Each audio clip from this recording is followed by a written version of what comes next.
Si Mr. Marami Chair. kang inisyo na 500,000. Am I correct? Yes. Di ba? Yes po. At saan mo kinuha ang perang yon? Bakit ka nagkaroon ng ganun kalaking pera? Samantala, sumasweldo ka lamang ng 23,000 a month. Hindi ko po pera, Mr. Chair. Kaninong pera yon? Saan ang galing? Sino nabigay? Si Cassandra. Opo. At yung mga boss mo, di ba? Si Ms. Correct. Cassandra Ong po. Pero may nakikita ako na yung perang nanggagaling kay Cassandra Ong lumilipat sa checking account mo. Hindi si Cassandra may hawak ng checking account mo. Sino? Are you willing to issue a waiver to find out yung Yes. track of your accounts? Yes. Either law office mo o law office niya, sapagat hindi kayo magpapakita rito kung hindi kayong abogado, Ms. Paterna. Anong ginagawa niyo rito? Kaya po ako nandito voluntarily para sa akin po, hindi po para kay Ms. Paterna.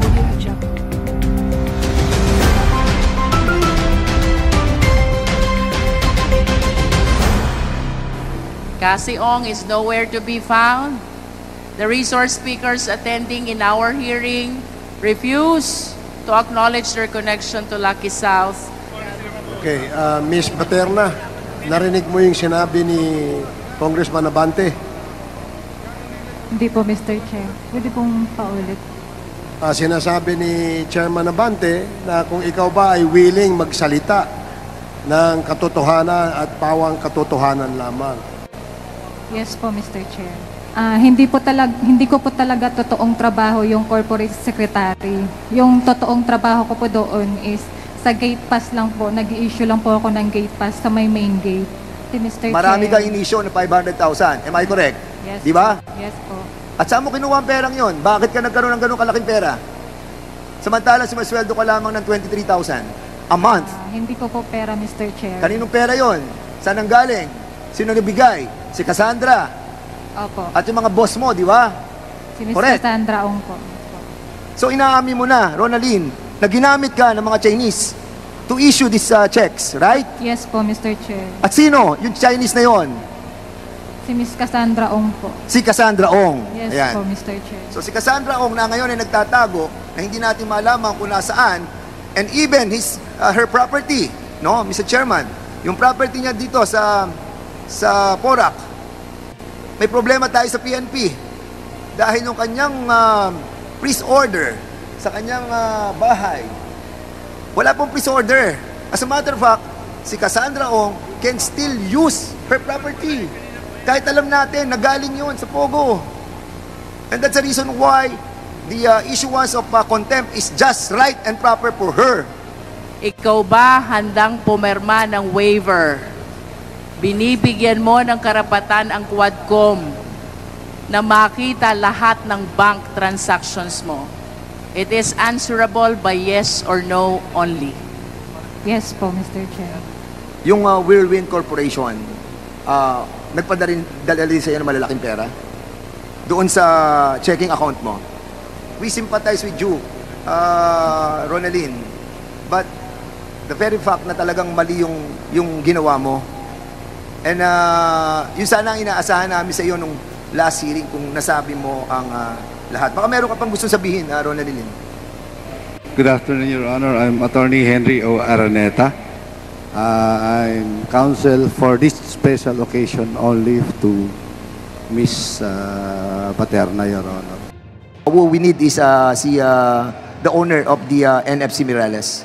She knows that I have communicated that she has been named as a resource person. Attorney Araneta, Your Honor. Attorney Araneta, no? Meron bang engagement contract si Miss Ronaline sa NFC law firm? Ang pagkaalam ko, wala po, Your Honor.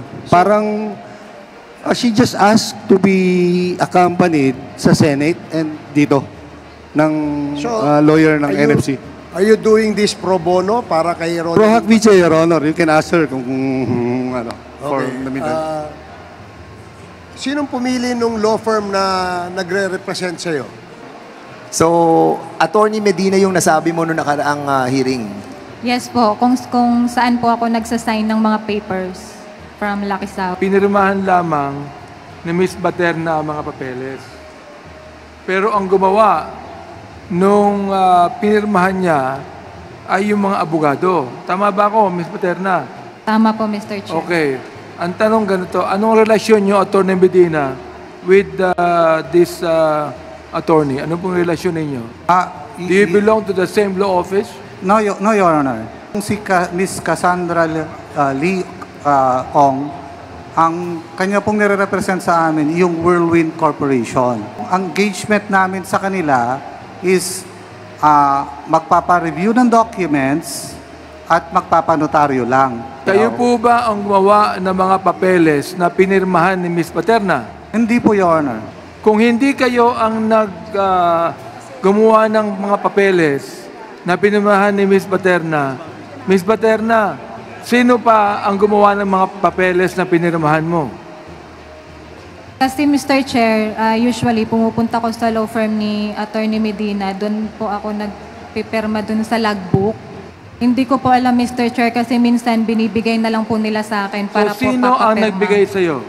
Si Miss Cassandra Ong po. Ang law office nyo ba ang gumawa ng mga papeles na pinirmahan ni Ms. Paterna? Law office ninyo, sapagkat magkaiba ang law office nyo, correct? Yes, Your Honor. Okay. Either law office mo o law office niya, sapagkat hindi kayo magpapakita rito kung hindi kayong abogado, Ms. Paterna. Anong ginagawa nyo rito? Kaya po ako nandito ngayon kasi po binigyan po ako ng show cause order na na-receive ng office namin. Kaya po ako nandito voluntarily para sa akin po, hindi po para kay Ms. Paterna. Sinabi mo doon sa hearing na yon, pirma mo. Tama po, Mr. Chair. Tinanong ko sa iyo, sino ang nag-prepare nun? Ang sinagot mo, Attorney Medina. Yes, Tama? Mr. Chair. Iyon ang katotohanan, bakit nandito si Attorney Medina? Dahil binanggit ni Miss Ronaldin yung pangalan niya.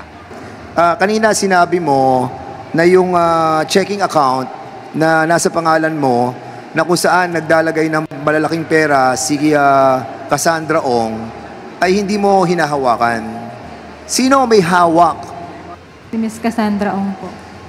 Pag may ano lang po siya, yung pinapasulat, ako po yung nagsusulat. So lahat ng malalaking pera at ang kumukuha nun ay si Cassandra.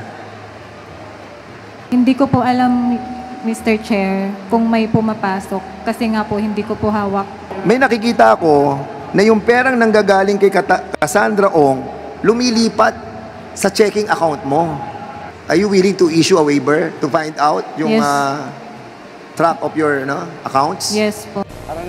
Araneta is offering an information that according to Miss Ronaldin Paterna, she has intimated to attorney that she will tell all. Tama ba? Sasabihin mo na lahat? Tama ba yung sinasabi ni attorney?